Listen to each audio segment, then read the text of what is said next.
Fatima trashed Malik Secondary 3-0 to make the zonal semi-final as well.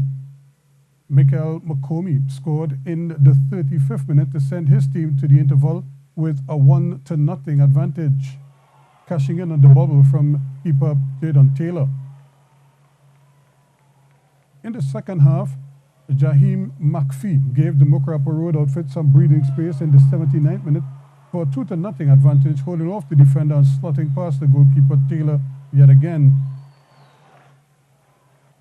Then Joshua Rahul Wilson added to Malik's misery with a third item for Fatima on a feed from his brother Justin, completing the scoring in the 84th minute for a 3-0 final score and a place in the final four. In the sister Isle of Tobago, Bishops needed kicks from the penalty spot to turn back Roxborough Secondary 4-2 after that game ended one apiece at the end of regulation time in Bonaccord.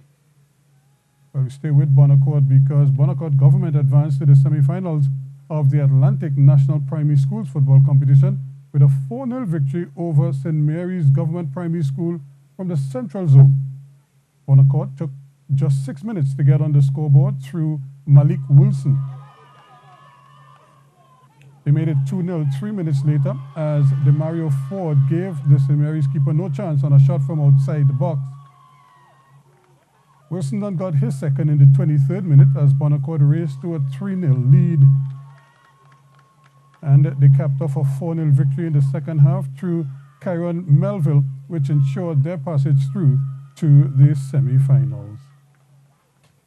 Well, St. Mary's booked their spot in the semi-finals of the North Zone Inter-Col with a 3-1 victory over Mucurapo East, that is, at the Hasely Crawford Stadium. Saints' victory saw them set up a semi-final clash with rivals Fatima College. Ken Fuentes has more. St. Mary's welcomed back newly promoted East Mucurapo to the Premier Division. And a touch on the ball would have caused the concern for the Mucurapo backline. Mucurapo too went in search of the opening goal, but this effort was no problem for Jordan Bedesi in goal for the Saints. CIC took the lead on the stroke of halftime. The ball played into the box and met with a volley by Tyree Spicer. St. Mary's, not satisfied with a 1-goal lead, went on the attack and almost had a second.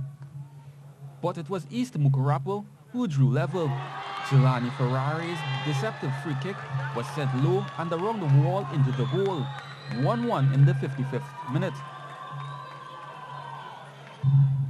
With momentum on their side, East Mucurapo almost added a second here.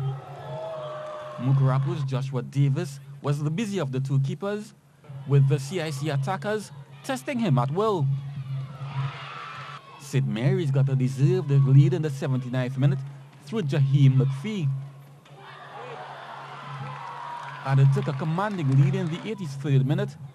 Joshua Arajo Wilson gave Davis no chance with a beauty of a free kick that sealed a 3-1 victory and the safe passage through to the semi-finals of the North Zone Inter-Col Competition. Kent Fuentes, C Sports.